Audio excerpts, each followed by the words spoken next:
스님, 제가 불교 수행을 접하기 전까지 삶에 대한 여러 가지 고민들이 많았었는데요. 결국에는 나에게 어떤 것이 행복한 삶인가에 대한 고민이었지만 그런 걸 고민하는 과정에서 어떤 것이 옳은 것인가에 대해서 끊임없이 고민을 해 나가고 그 과정에서 또 옳다고 스스로 생각되는 것들을 계속 추구해 나가는 쪽으로 살아왔고 그렇게 살아온 결과가 또 출가까지 이어지게 됐던 것 같습니다. 그런데 그렇게 삶의 큰 방향을 설정을 하고 또 취사 선택을 하는 과정에서의 옳고 그름의 판단은 나름의 의미가 있었다라고 생각은 하는데 이 옳고 그름에 대한 판단이 인간관계나 어떤 한 공동체 안에서는 조금 더 부적응적이고 조금 더 부침이 많은 결과를 낳는다는 생각이 들었는데요. 예를 들면 내가 나의 삶의 태도나 방향을 설정하기 위해서 가져갔던 어떤 옳다고 생각했던 견해가 인간관계에서는 좀 나와 다름을 인정하기가 힘들게 만들고 다름을 수용해야 되는 그런 상황에서 괴로움이 좀 상당히 커지게 만드는 그런 결과를 좀 만들어내기도 했었습니다.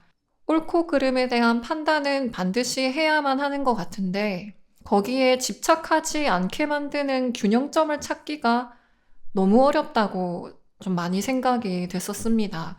그래서 스님께 그런 옳고 그름에 대한 판단은 하되 그 옳고 그름에 대한 판단이 인간관계나 혹은 공동체 간의 그 구성원으로서 균형을 어떻게 찾아나가야 하는지 이런 게 좀 궁금해서 여쭤보고 싶었습니다. 음. 예, 보통 이제 불교에서 그런 뭐 분별심 내지 말라 뭐 이런 말을 많이 하거든요.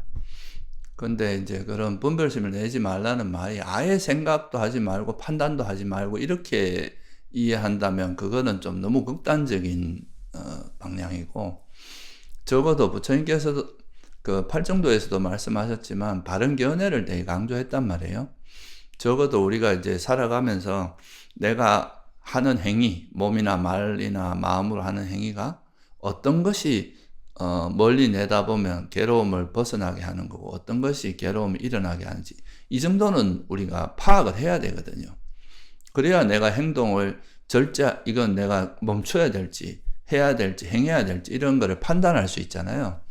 그래서 이제 그런 뭐가 이거를 좀 불교적으로 말하면 괴로움의 소멸에 도움이 되는 어떤 게 선이고 어떤 것이 불선이고 해롭게 하는 괴로움의 소멸에 방해가 되는 이런 불선, 이 정도를 명확히 분별하고 그걸 이해하는 것은 꼭 필요하기 때문에 그런 기본적인 이제 바른 견해, 그런 것들은 우리가 꼭 가져야 되는 건데, 여기서 이제 한 가지 문제가 뭐냐 하면 이 자기가 이제 가지고 있는 이런 견해에 대해서 첫째는 이제 개인적인 견해, 개인적인 기준이나 이런 거를 고집하는 건 좀 문제가 되고, 이제 바른 견해를 가지는 게 되게 중요하다는 게 첫 번째고요.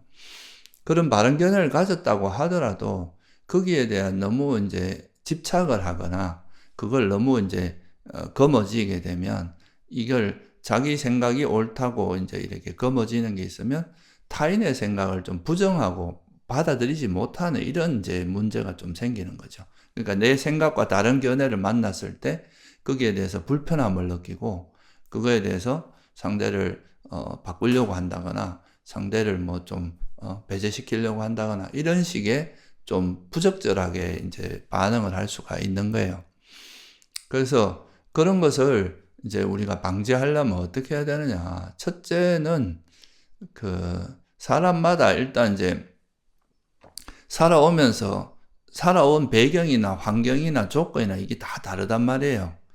그러니까 그런 수많은 사람들이 살아오면서 가지고 있는 생각이 똑같을 수가 없기 때문에 일단은 내가 이렇게 생각하는 것도 있지만 타인이 나름대로 그 자기 삶의 궤적 속에서 만들어 온 견해도 그 나름대로 이제 그 사람 나름대로는 또 그게 일리가 있는 이야기라고 생각하고 가지고 있을 거란 말이죠.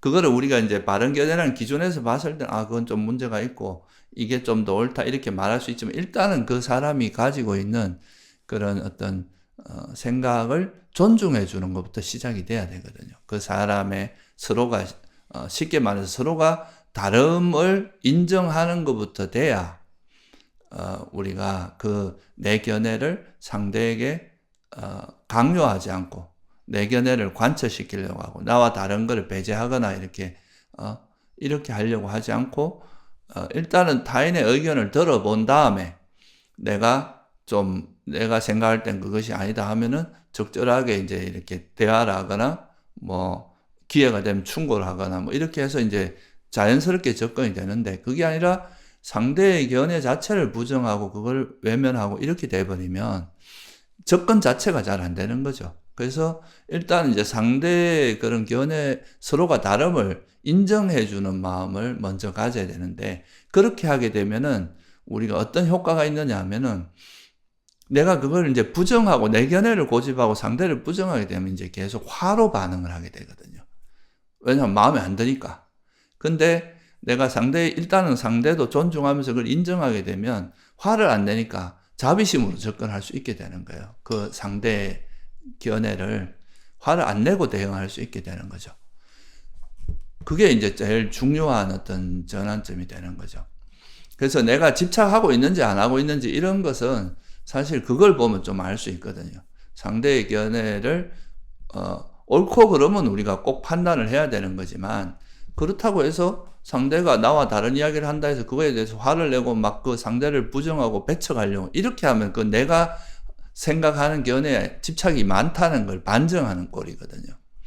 그래서 이제 상대를 존중하고 받아들이면 내가 화를 안 내고 이제 반응을 할 수 있게 되고 그런 상태에서 내가 생각할 때 이게 바르다고 생각하는 거에 대해서 그 사람하고 대화를 할 수 있게 되고 그 사람 말을 들을 수 있으니까 그러면 이게 이제 만약에 내가 생각할 때 지금은 이런 말을 해도 괜찮겠다. 적절한 타이밍이다라고 생각하면 또 어느 정도 내가 옳다고 생각을 말할 수 있을 거고 또 그게 아니라 지금은 이런 이야기를 오가는 것이 서로에게 감정을 상하고 별로 적절하지 않고 아직은 인연이 무르익지 않았다. 그렇게 생각하면 조금 물러서서 다음에 때를 노리거나 이렇게 판단할 수가 있게 되겠죠. 그래서 이런 걸 균형을 잡는 데 있어서 제일 중요한 거는 일단은 사람마다 조건이 다르다는 거, 그걸 이해하고 서로 다름을 인정해 주는 거. 그러다 보면 상대의 견해를 화내지 않고, 그러니까 자비심을 가지고 들을 수 있는, 대응할 수 있는 그런 기반이 되는 거죠. 그래서 그렇게 접근을 하게 되면 내가 설사 내가 내 견해에 확신을 가지고 있고 내 견해를 분명히 이게 옳다고 생각하더라도 그 상대의 견해에 대해서 좀 화내지 않고 부정하지 않고 배척하지 않으면서 대응할 수 있는 그런 기반이 된다. 이렇게 말씀드릴 수 있습니다. 니스님 말씀 들으면서 다른 사람이 어떤 나와 다른 이야기를 할 때 내가 일단 옳다고 생각되는 견해가 고정관념으로 이미 자리가 잡혀 있어서 저 사람이 하는 얘기가 나랑 다르네. 그냥 그런 배경이나 이런 게 조금 다른가 보다라고 생각을 하는 것보다는 저 사람이 좀 잘못됐네. 사견을 가지고 말을 하네. 이렇게 이미 배척하는 태도가 깔린 상태에서 듣게 되는 것 같다는 생각이 좀 들었습니다. 내가 옳고 그름을 평생 이제 가름하면서 살아왔던 그런 마음의 습관이 자기도 모르는 사이에 고정관념으로 깊이 자리 잡아서 이때는 이렇게 해야 돼, 저 때는 저렇게 해야 돼, 이런 식으로 나와 남을 구분짓는 경계를 또 강하게 세우는 이런 식으로 마음이 형성될 수 있는 것인지 그것도 좀 궁금합니다. 예, 그게 전형적으로 이제 사견이라고 하는 거고 자기 견해에 대한 집착. 그래서 우리가 이제 그 태도 중에 되게 중요한 태도 중에 하나가 내가 가지고 있는 견해조차도 내가 가지고 있는 이 견해도 결국 내 삶의 궤적 속에서 내 스스로 만든 거잖아요. 그러니까 이게 이제 지금은 내가 옳다고 생각하는 견해도 세월이 지나보면 내가 이런 부분을 놓치고 있었구나 하는 거를 경험할 때가 되게 많거든요. 실제로 이제 불교에서 바른 견해가 확립되는 거는 적어도 수다원이 돼야 돼요. 그러니까 성자가 됐을 때 비로소 자기 견해에 대한 확신이 생기고 그런 건데 그 이전에 우리가 이제 보통 수행하는 과정에서는 내 지혜가 성장하면서 견해도 조금씩 바뀌거든요. 확정되고 고정된 게 아닌 거라는 걸 먼저 받아들이는 게 되게 중요해요. 내 견해도 바뀔 수 있고, 내 견해가 지금은 내가 옳다고 생각하지만 이것이 잘못된 수 있다는 여지를 가지는 사람하고 아예 이건 확정적으로 내게 옳다라고 고집하는 건 차원이 다르거든요. 이렇게 고집하는 사람은 내가 옳다고 생각하고 이것만이 옳다고 생각하니까 다른 견해를 보면 틀렸다고 배척하는 거죠. 그 사람을 그냥 다르다고 보는 게 아니라 틀렸다고 보는 거예요. 그러니까 화를 내고 내 견해를 관철시키려고 하고 이렇게 될 수 있는 거죠. 근데 내가 이렇게 생각하지만, 내가 이게 지금 옳다고 생각하지만 나도 이게 완전한 건 아니라는 생각, 바뀔 수 있다는 생각을 가지고 그런 인식이 있으면 상대가 하는 이야기를 충분히 이렇게 들어보면서 그 중에서 배울 수 있는 건 배우고, 내가 잘못된 건 수정할 수 있는, 교정할 수 있는 그런 계기로 삼을 수도 있단 말이죠. 그러니까 이제 이런 것들이 굉장히 중요한 태도예요. 이게 결국은 이제 견해도 형성됐다는 걸 이해하고 이것도 바뀔 수 있다는 걸 우리가 인식하게 되면 내 견해를 너무 고집하거나 집착하지 않고 이제 내 견해 자체도 바뀔 수 있다는 걸 받아들이면서 오히려 상대 견해도 존중할 수 있고, 다르다고 생각하지 틀렸다고 생각지는 않거든요. 그리고 이제 듣다 보면은 우리가 판단을 할 수 있잖아요. 상대가 저런 부분은 저분이 좀 잘못된 것 같은데 이렇게 생각하지만, 그렇다고 해서 그걸 확정적으로 생각하는, 이게 막 이게 단정적으로 보는 게 아니라 이제 그렇게 대화를 해 나가면서 우리가 마음이 열려 있으면 이제 상대 이야기를 충분히 귀담아 듣게 되잖아요. 그러면 이제 대화가 되는 거죠. 근데 그게 아니라 자기 견해가 강한 사람들은 상대를 단적으로 한마디 듣고 그냥 탁탁 판단을 해버리기 때문에 이런 게 틀렸다 이렇게 돼버리기 때문에 대화 자체도 잘 안 되고 자기 견해를 교정할 수 있는 기회도 잘 못 얻게 되는 거죠.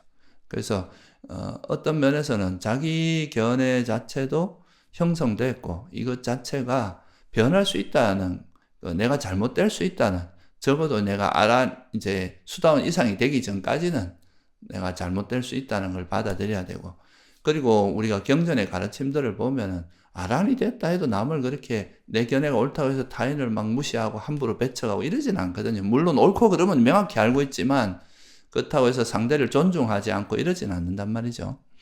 그래서 그런 태도가 되게 중요하다. 내 견해도 바뀔 수 있고 틀릴 수 있는 여지가 있다. 내 견해만 옳다고 고집하는 사람은 항상 문제를 일으킵니다. 실제로 극단적인 사고를 가진 사람들도 그 사람들이 결국은 대부분의 사람들, 그런 사람들이 주장하는 건 자기 견해가 확실하다고 생각합니다. 그러니까 이런 사람들은 자기와 다른 견해를 가진 사람들을 존중하지 않고 다 배척하고 적으로 규정하고 이렇게 돼버릴 수 있는 거죠.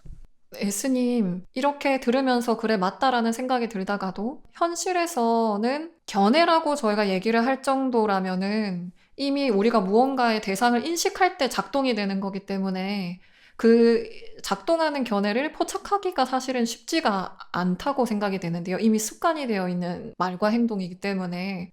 그러면은 현실에서 저희가 그걸 포착할 수 있는 수준은 성냄이 일어날 때뿐일 텐데, 그럼 그렇게 인간관계에서 나와 다른 것에 대해서 성냄이 일어날 때 어떤 식으로 그 마음을 알아차리고 견해까지 내가 스스로 볼 수 있을 수 있는지, 이것에 대해서도 한번 여쭤보고 싶습니다.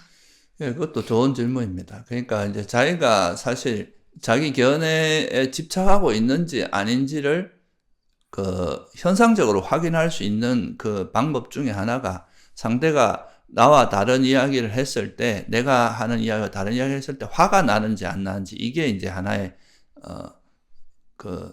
체크하는 기준이 될 수도 있어요. 내가 집착하는 게 없으면 사실 그냥 다른 사람, 저 사람이 또 저 사람은 저렇게 생각하는구나 라고 받아들일 수 있는데, 내가 이게 옳다고 판단하고 그걸 집착하는 순간 그와 다른 이야기를 했을 때는 짜증이 나거나 화가 나거나 불편하거든요.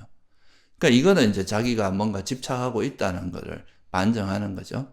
그래서 이런 걸 통해서 내가 또 내 생각에 너무 집착하고 있구나 하면 그 자기한테 일어나는 그 화를 내려놓고, 화를 안 내고 소위 말하는 자비심으로 바꾸는 거죠. 자애심으로 화를 안 내고 한번 들어보려고 하는 태도를 전환을 해주는 게, 그렇게 함으로써 오히려 이제 상대의 이야기를 들을 수 있는 그 마음에 좀 열린 마음이 될 수가 있는 거죠. 그래서 어떻게 보면 우리가 그 사람의 견해를 존중한다는 거는 결국 그 사람의 생각은 그 사람의 삶이거든요. 그러니까 그 사람에 대해서 어느 정도 존중하고 그 사람이 사실 그 말 한마디 갖고 그 사람을 다 평가할 수는 없는 거잖아요.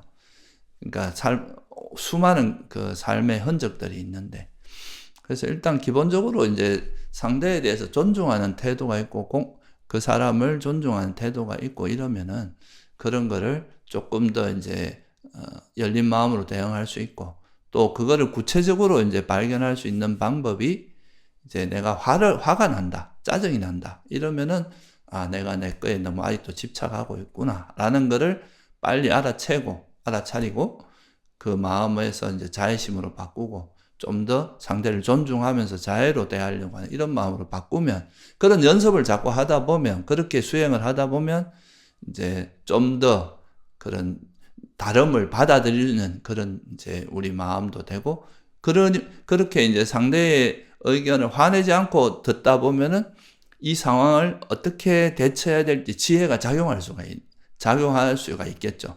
내가 화가 나면 지혜고 뭐고 짜증부터 내고 불만스럽고 아예 저 말도 안 돼 하면서 아예 닫아버리거나 상대를 함부로 평가해버리고 이렇게 된단 말이죠.